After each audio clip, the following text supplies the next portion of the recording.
Bismillahirrahmanirrahim. Assalamualaikum warahmatullahi wabarakatuh. Perkenalkan, nama saya Ahmad Fadli Ramadan dengan NIM E1121019. Jadi pada kali ini saya akan menjelaskan mengenai tugas aljabar linear tentang pengaplikasian aljabar linear. Jadi di sini saya akan menggunakan mengukur kedekatan dokumen menggunakan metode Quotient Similarity, atau kita akan menggunakan Quotient Similarity Algorithm. Nah, jadi algoritma Quotient Similarity ini yaitu salah satu algoritma di dalam text mining yang berfungsi untuk mengklarifikasikan satu dokumen atau teks. Nah, jadi Quotient Similarity ini mempunyai konsep normalisasi panjang vektor dengan membandingkan dua dokumen antara dokumen A dan dokumen B. Nah, untuk rumus umum yang digunakan dalam Quotient Similarity ini yaitu cos alpha sama dengan vektor A dot vektor B dipar dengan panjang vektor A dikali panjang vektor B, atau jika dituliskan dengan notasi sigma seperti pada slide, yaitu seperti ini. Nah, jadi jika setelah kita menghitung menggunakan Quotient Similarity ini, maka nilai yang kita dapatkan itu untuk nilai cos alfanya itu akan berada pada range 0 hingga 1. Nah, jadi jika hasilnya ini semakin mendekati 1, berarti akan menuju kedua dokumen tersebut semakin mirip, seperti itu bahasanya. Nah, kemudian sempat saya singgung tadi mengenai text mining. Jadi untuk text mining ini merupakan menggali informasi data dari dokumen yang berupa teks, bertujuan untuk mencari kata-kata yang dapat mewakili isi dokumen sehingga kita bisa mendapatkan informasi yang berguna dari sekumpulan dokumen dan dapat dilakukan analisis keterhubungan antar kedua dokumen tersebut. Nah, jadi dalam text mining ini data teks yang akan diproses menjadi data numerik agar dapat dilakukan proses lebih lanjut, sehingga dalam text mining ini ada istilah yang namanya pre-processing data, yaitu proses pendahulu yang akan diterapkan terhadap data teks yang bertujuan untuk menghasilkan data numerik. Nah, ada pun data processing itu yang pertama yaitu scaffolding, yaitu huruf kapital menjadi huruf kecil, kemudian tokenizing, yaitu memecah dokumen menjadi kumpulan kata,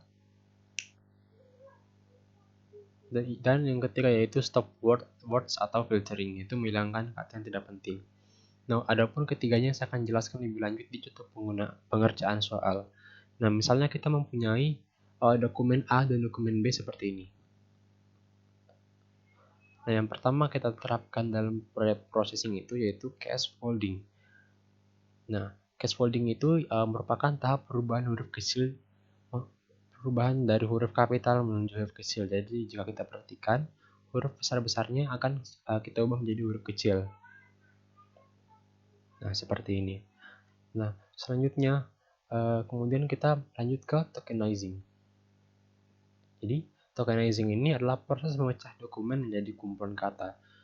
Maksudnya apa? Jadi tokenization ini dapat dilakukan dengan menghilangkan karakter-karakter tertentu seperti tanda baca, tanda koma, tanda buka kurung, titik, dan kita bisa memisahkannya dengan tanda spasi. Nah, jadi jika kita lihat karakter-karakter tertentu, kita akan ubah menjadi spasi. Nah, seperti ini. Kemudian kita masuk ke yang ketiga yaitu stop word atau filtering. Nah, jadi stop words removal ini merupakan proses penghilangan kata yang tidak penting pada dokumen melalui pengecekan kata-kata apakah termasuk di dalam kata tidak penting atau stop list atau tidak. Jika termasuk dalam stop list, maka kata-kata tersebut akan di-remove atau akan dihilangkan dari dokumen, sehingga kata-kata yang tersisa di dalam dokumen itu dianggap sebagai kata-kata yang penting saja atau keywords. Jadi terkadang imbuhan juga dihilangkan agar kemiripan dapat lebih akurat. Misalnya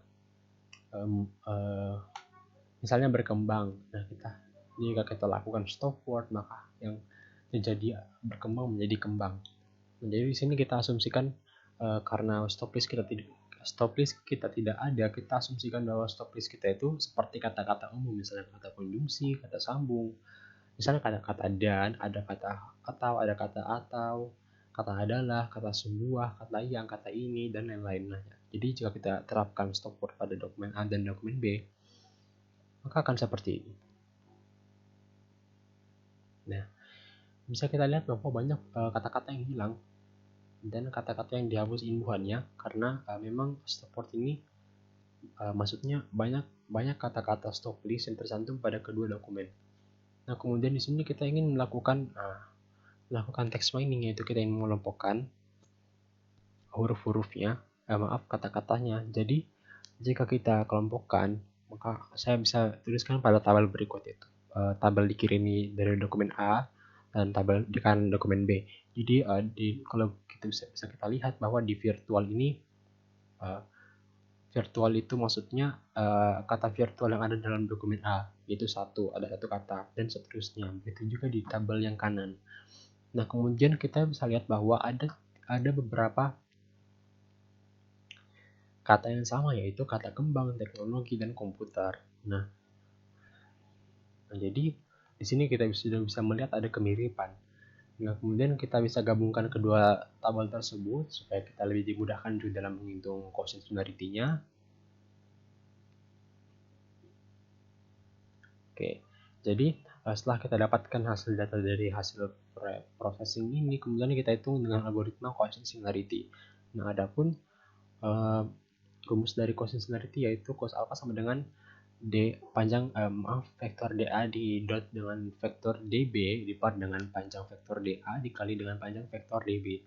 Nah, di sini untuk mempermudah saya ingin menambahkan kolom A dikali B di bagian tabel ini, di sebelah kanan tabel A dikali B, A kuadrat dan B kuadrat. Nah, kenapa? Jadi di sini kita dipermudah supaya nanti nilai yang kita dapatkan yaitu 4, 23, dan 30 ini bisa langsung kita substitusikan ke rumus. Jadi 4 ini sebagai DA dot DB.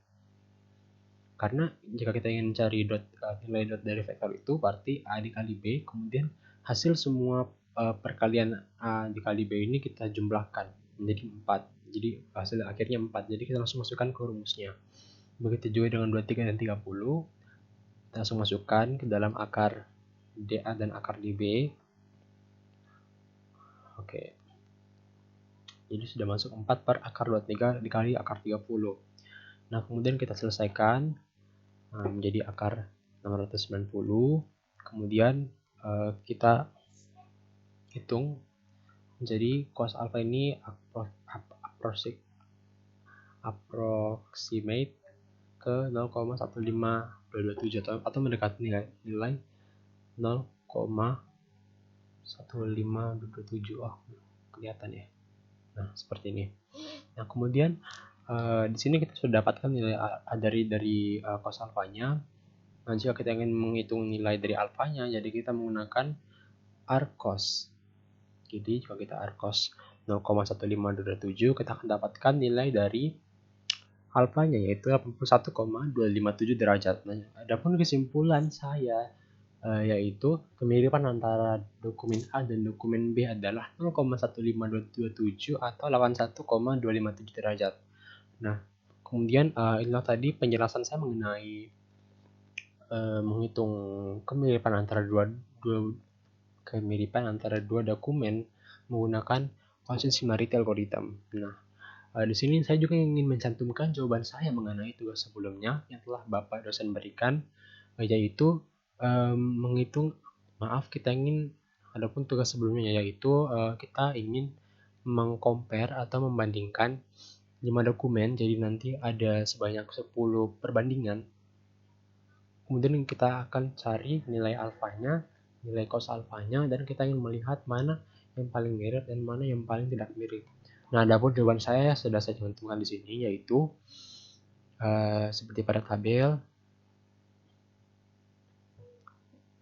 Nah, seperti yang telah saya mention sebelumnya bahwa nilai quotient similarity ini jika nilai cosnya semakin mendekati 1 berarti dia semakin sama persis antara dua dokumen tersebut. Sedangkan jika kita lihat dari nilai alfa pada kolom alfa ini, nilai alfa jika semakin mendekati 0 berarti dia akan semakin sama persis, dan jika dia mendekati 90 derajat maka dia akan semakin tidak mirip sama sekali. Nah, jika kita lihat dengan menggunakan Oleh karena itu, nah di sini saya bisa menyimpulkan bahwa nilai 2 dan 3 ini merupakan perbandingan dua dokumen yang tidak mirip sama sekali di antara ke-10-10-nya, di antara 10 perbandingan yang telah kita lakukan, yang telah saya lakukan. Kemudian sementara itu perbandingan D4 dan D5 ini merupakan perbandingan yang paling mirip. Jadi D4 dan D5 di sini kita bisa lihat bahwa nilainya yaitu 70,84 derajat, yaitu nilai paling rendah, berarti dia paling mirip di antara 10 perbandingan. Ya. Baik, itulah tadi penjelasan saya, presentasi saya mengenai tugas aljabar linear tentang pengaplikasian aljabar linear. Lebih dan kurangnya mohon dimaafkan. Wabillahi taufiq wal hidayah. Wassalamualaikum warahmatullahi wabarakatuh.